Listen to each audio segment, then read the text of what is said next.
الحمد للہ رب العالمین والصلاة والسلام علی سید الانبیاء والمرسلین وعلى آلہ الطیبین الطاہرین وعلى من تبعهم بإحسان إلى یوم الدین اما بعد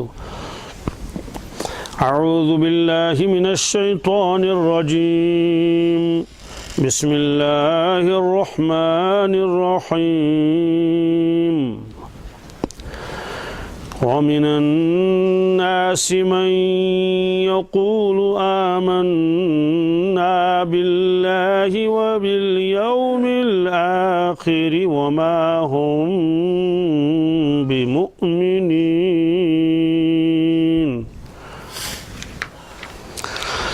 يخادعون الله والذين آمنوا وما يخدعون إلا أنفسهم وما يشعرون.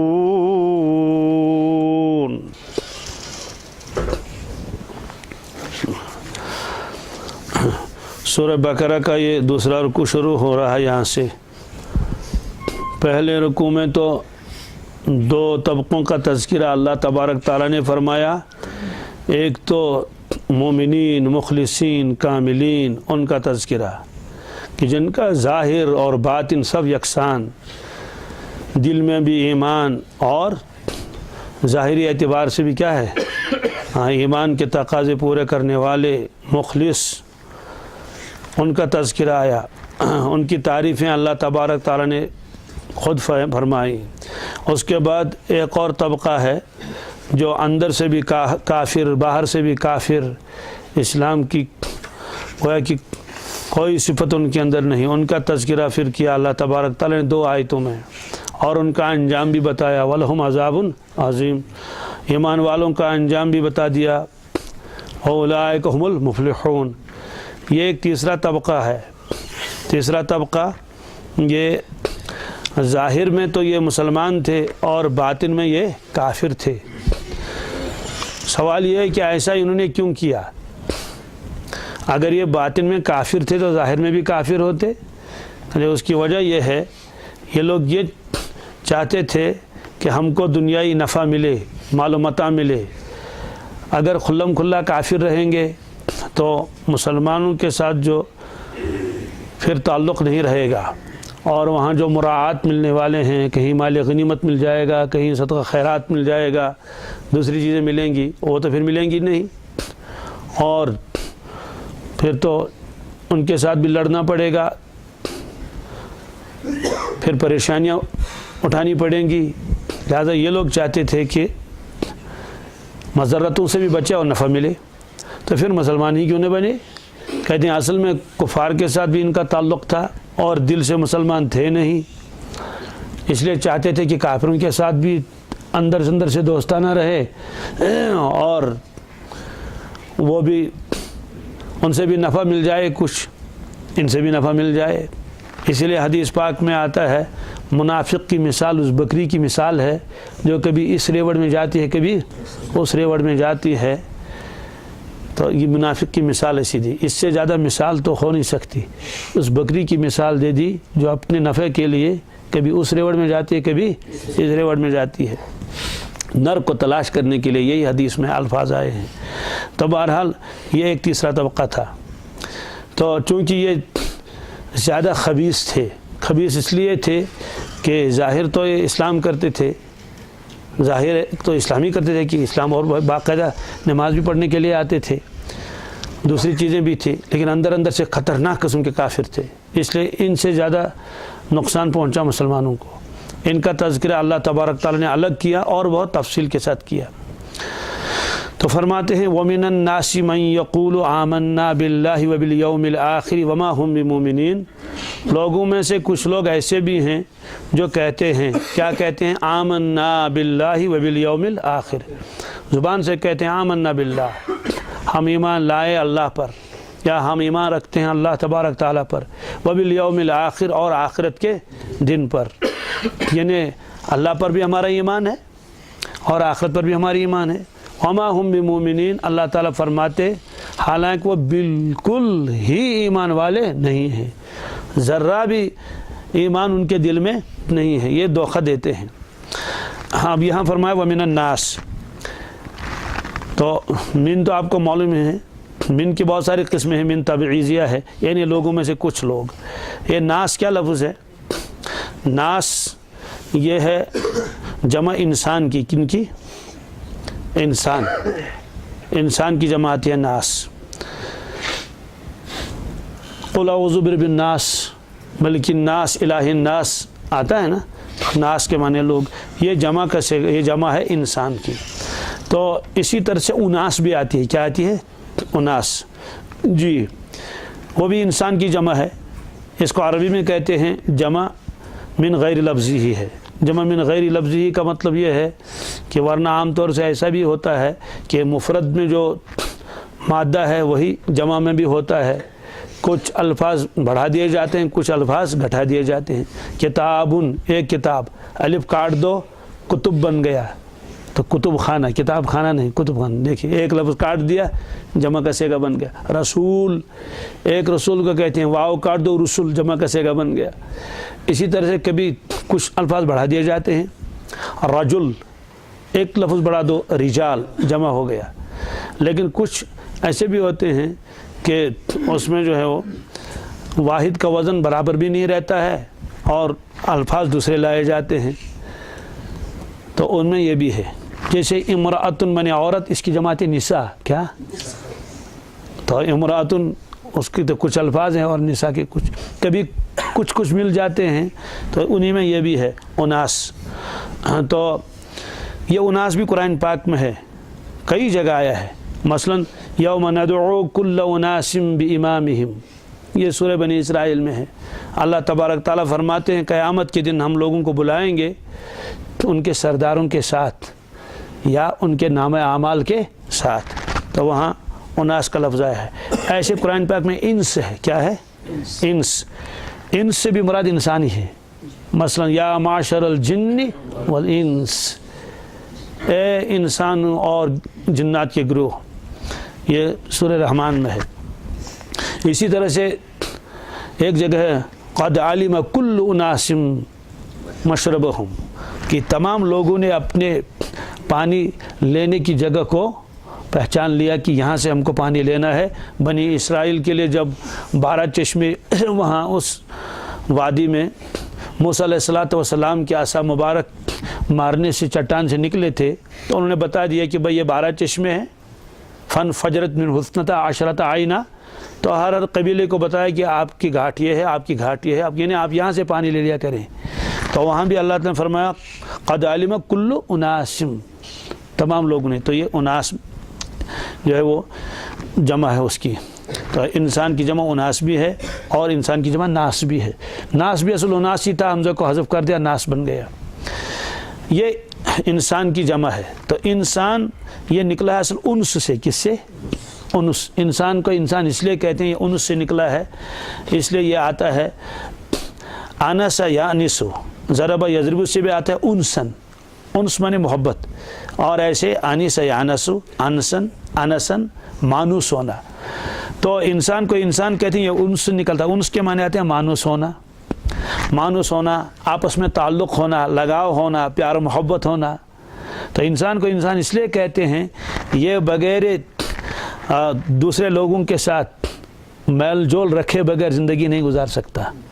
جنگلی جانور تو زندگی گزارے گا، بہت زیادہ زور لگا کے، وہاں بعض جانوروں میں نر اور مادہ ہوتے ہیں، بس اتنا ہے، اور بچے ہیں، جب تک وہ ذرا سے بڑے ہو گئے پھر وہ چلے جائیں گے، معاملہ ختم۔ لیکن انسانوں کے یہاں ایسا نہیں، بیٹا چاہے بوڑھا بھی ہو جائے، ماں تو پھر بھی اس کو گلے لگائے گی، کتنا 60 سال کا بھی ہو۔ جانوروں کی طرح نہیں، جانور بڑا ہو گیا، خود کھانے کے قابل ہو گیا، اڑنے کے قابل ہو گیا، جاؤ کوئی تعلق ہی نہیں، ایسا نہیں۔ تو یہ چونکہ انس سے نکلا ہے، اس لیے انسان انسان سے مل کر انسیت حاصل کرتا ہے، اکیلے رہنا دشوار ہوتا ہے۔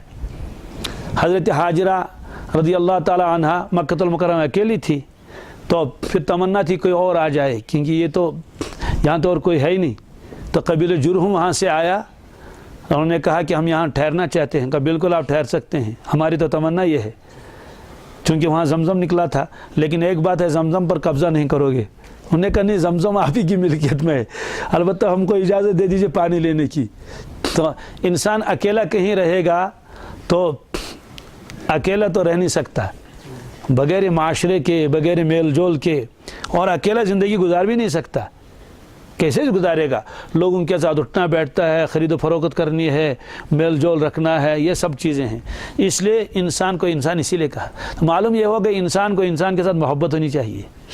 یہ جانوروں کی طرح نہیں, کسی کا گلا دبا لیا, کسی کا خون پی لیا, کسی پر حملہ آور ہوا, ایسا نہیں ہونا چاہیے. انسان کو انسان کے ساتھ ہمدردی ہونی چاہیے. ویسے بھی تو سب آپس میں ہیں ہی بھائی بھائی بھائی بہنیں, کیونکہ آدم علیہ السلام اور حوا علیہ السلام سبوں کا سلسلہ جا کے وہیں تک پہنچتا ہے. اس لیے گویا کہ والدین ایک ہی ہیں. تو بہرحال یہاں فرمایا ومن الناس, تو ناس سے مراد لوگ, اور یہ جمع کس کی؟ انسان کی. تو انسان جب بہت سارے ہوں گے تو ان کو ناس کہیں گے. ویسے انسان اردو میں استعمال ہوتا ہے ایک آدمی کے لیے بھی اور بہت سارے لوگوں کے بھی. کہتے ہیں ارے بھائی کتنے انسان وہاں جمع ہو گئے تھے, تو وہاں بھی لفظ انسان ہی آیا. ارے یہ انسان کیسا ہے دیکھ لیجئے. تو بہرحال یہ ناس ہے. ومن الناسی, اور لوگوں میں سے کچھ لوگ ایسے ہیں. من تبعیضیہ ہے, تبعیض کے معنی آتے ہیں بعض پر دلالت کرنے, اس لیے کچھ ترجمہ کریں گے. من یقول آمنا باللہ, جو کہتے ہیں کہ ہم ایمان لائے کس پر؟ اللہ پر. اب اس میں لفظ من آ گیا. یہ من بھی عجیب لفظ ہے. یہ واحد پر بھی بولا جاتا ہے, تثنیہ پر بھی بولا جاتا ہے, اور جمع پر بھی بولا جاتا ہے. تینوں موقعوں پر یہ استعمال ہوتا ہے لفظ من عربی میں. تین موقع میں نے اس لیے کہا کہ عام طور سے اردو اور فارسی میں جمع ہوتا ہے واحد اور جمع. کیا؟ بس واحد جمع. واحد وہ جو ایک پر دلالت کرے, جمع جو دو یا دو سے زیادہ پر دلالت کرے. لیکن عربی میں واحد اس کو کہتے ہیں جو ایک پر دلالت کرے, جو دو پر دلالت کرے اس کو تثنیہ کہتے ہیں. اس لیے دو کو عربی والے جمع مانتے ہی نہیں. دو سے زیادہ جب ہو جائے گا, تین کم از کم اور تین سے علاوہ, تو اس کو جمع کہتے ہیں. تو عربی میں یہ تین لفظ آتے ہیں, واحد, تثنیہ اور جمع. واحد وہ جو ایک پر بولا جائے, تثنیہ جو دو پر دلالت کرے, جمع جو دو سے زیادہ پر دلالت کرے. انگریزی میں تو ہے یہ برائے نام, بہت کم استعمال ہوتا ہے. Singular, dwell, plural. ڈویل تو استعمال بہت کم ہوتا ہے, ورنہ وہ تو دو کے لیے بھی وہی جمع کا سے کا استعمال کر لیتے ہیں. البتہ کہیں کہیں وہ بھی لکھا بھی رہتا ہے, کہیں کہیں استعمال بھی ہوتا ہے. آپ کے موبائل میں جس کے اندر دو سمیں ہوں, اس کے اوپر لکھا رہتا ہے ڈویل سم, یعنی اس کا مطلب تو یہ ہے اس موبائل کے اندر دو سم ہیں. کیونکہ کوئی موبائل ایسا ہوتا ہے اس میں ایک ہی سم کی جگہ ہوتی ہے, دو نہیں. تو اس طرح سے یہ من کا لفظ جو عربی میں ہے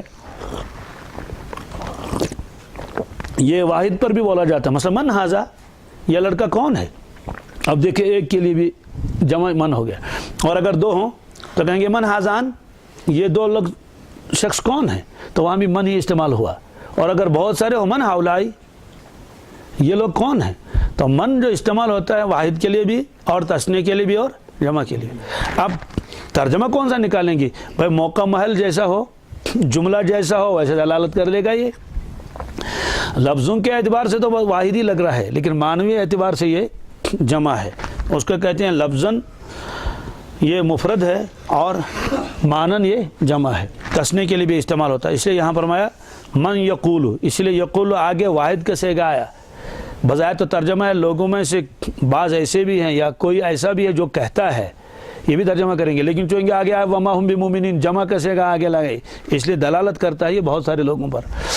تو لوگوں میں سے کچھ لوگ ایسے ہیں جو کہتے ہیں آمنا باللہ, ہم ایمان لائے اللہ پر, وبالیوم الآخر, اور آخرت کے دن پر, وما ہم بمؤمنین, حالانکہ کوئی ایمان لانے والے نہیں ہیں. یہاں دو چیزوں کا تذکرہ آیا, ایک اللہ کا, ایک آخرت کے دن کا. ومن الناس من یقول آمنا باللہ وبالیوم الآخر. باقی چیزوں کا تو تذکرہ ہی نہیں آیا, نہ فرشتوں کا تذکرہ آیا, نہ کتابوں کا تذکرہ آیا, نہ تقدیر کا تذکرہ آیا. جیسے ہم لوگ کلمہ پڑھتے ہیں وہ کیا کہتے ہیں صفت ایمان، اس میں کہتے ہیں آمنت باللہ و ملائکتہ و کتبہ و رسلہ والیوم الآخر والقدر خیرہ و شرہ من اللہ تعالی والبعث بعد الموت. یہاں تو اس کا تذکرہ ہی نہیں آیا، صرف دو کا تذکرہ آیا، ایک اللہ تبارک تعالیٰ کا تذکرہ آیا اور دوسرا یوم آخرت کا تذکرہ آیا. اس کی وجہ کیا ہے؟ اس کی وجہ کیا ہے؟ اس کی وجہ یہ ہے کہ یہی دو چیزیں تو اصل ہیں، یہی دو چیزیں تو ایک تو اللہ پر ایمان لانا، یہ تو ابتدا ہے، اور آخرت پر ایمان لانا یہ تو انتہا ہے. یہ تو ابتدا اور انتہا کو تذکرہ، اس کا تذکرہ آ گیا تو باقی چیزیں ضمناً آ گئی. باقی چیزیں کو تو جو اللہ پر ایمان رکھتا ہو، آخرت پر ایمان رکھتا ہو، اس کا مطلب یہ کہ اس کو تو رسالت پر بھی تو ایمان ہے، ورنہ اس کو کون بتائے گا کہ مرنے کے بعد دوبارہ زندہ ہونا ہے؟ اس کو تو ملائکہ پر بھی تو ایمان لانا پڑے گا کہ کوئی نہ کوئی فرشتہ تھا جو وہی لے کر آتا تھا رسول اللہ صلی اللہ علیہ وسلم کے پاس. تو اس لیے فرماتے ہیں کہ یہاں دو چیزوں کا تذکرہ اس لیے کیا، ایک ہے ابتدا، ایک ہے انتہا. باقی چیزیں اس کے اندر تو خود بخود آ گئیں، لہذا سب چیزوں کا یہاں تذکرہ کرنا مقصود نہیں ہے. ایک بات. دوسری بات یہ ہے کہ فرماتے ہیں اصل تو یہی ہے عقیدے کی جان، کیا؟ اللہ اور آخرت. بس سوال ہے کہ باقی ایمان بالرسالہ، رسالت کے اوپر ایمان کہتے ہیں وہ تو اس کی عقیدے کی اہم ترین فرع ہے، اہم ترین. بہرحال خلاصہ یہ ہے کہ وہ لوگ تو کہتے تھے کہ ہم ایمان لائے اللہ پر اور آخرت پر، گویا کہنا یہ چاہتے تھے ہم تو سب مانتے ہیں، ہم ابتدا بھی مانتے ہیں، انتہا بھی مانتے ہیں، درمیان میں جتنی بھی چیزیں ہیں، تقدیر پر ایمان لانا. جب آخرت پر ایمان لائیں گے اس کا مطلب تو ہے کہ مرنے کے بعد دوبارہ زندہ ہونا ہے. جب اللہ پر ایمان لائیں گے اس کا مطلب تو یہ ہے کہ جس نے یہ پیغام ہم تک پہنچایا اور اس نے کہا اللہ تعالیٰ وحدہ لا شریک ہے، سے تو سب مان لیا. اس لیے یہاں یہ فرمایا وما ہم بمؤمنین. اللہ تبارک تعالیٰ نے فرمایا وما ہم بمؤمنین، یہ بالکل ایمان والے نہیں ہیں. بالکل ایمان والے، بالکل نفی کر دی، بالکل صاف ہے، اندر کچھ بھی نہیں، ذرا بھی نہیں. یہ فرمایا. بظاہر تو یہ ہونا چاہیے کہ وَمِنَ النَّاسِ مَنْ يَقُولُ آمَنَّا بِاللَّهِ وَبِالْيَوْمِ الْآخِرِ. بظاہر یہ ہونا چاہیے وَمَا آمَنُوا، کیا؟ کیونکہ آمنا، انہوں نے کہا آمنا ہم ایمان لائے، اللہ تعالیٰ فرمائیں یہ ایمان نہیں لائے. لیکن یہاں فعل کو چھوڑ کر اسم فاعل کا صیغہ لائے وما ہم بمؤمنین. اس کا مطلب تو یہ ہے کہ یہ ایمان لانے والے بالکل ایمان لانے والے نہیں ہے، یعنی یہ ہے کہ بالکل ہی ایمان والے نہیں ہے. اس کا مطلب تو یہ ہے کہ اس سے پہلے بھی ایمان والے نہیں تھے اور اس وقت بھی ایمان والے نہیں ہیں اور آئندہ بھی یہ ایمان نہیں لائیں گے. ایمان، یہ منافقین کا ایسا خطرناک طبقہ ہے، یہ ایمان آگے بھی نہیں لائیں گے. اس لیے فعل کو چھوڑ کر اسم فاعل کو اس لیے لائے تاکہ نفی ہو جائے ماضی پر بھی، حال پر بھی اور استقبال پر بھی.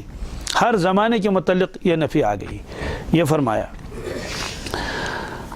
تو ایمان والے نہیں ہیں. آگے فرمائیں گے یخادعون اللہ والذین آمنوا. یہ لوگ دھوکہ دیتے ہیں اللہ تبارک تعالیٰ کو اور ایمان والوں کو دھوکہ دیتے ہیں. وما یخدعون الا انفسهم. حالانکہ فی الواقع یہ دھوکہ نہیں دیتے ہیں مگر اپنی ہی ذات کو. وما یشعرون. اور ان کو اس کا احساس بھی نہیں ہے. اس سے پہلے آ چکا، شاید آپ حضرات کو یاد ہو، حضرت شاہ ولی اللہ صاحب محدث دہلوی علیہ رحمہ نے جو کتاب لکھی ہے اصول تفسیر کے اوپر، الفوز الکبیر. الفوز بہت عجیب و غریب کتاب ہے. نہ اس سے پہلے کسی نے لکھی تھی نہ اس کے بعد کسی نے ایسی کتاب لکھ دی. ایک ہی کتاب ہے. اصل کتاب فارسی میں ہے، فارسی کے بعد اس کو عربی میں منتقل کیا گیا، اردو ترجمہ بھی اس کا ہے.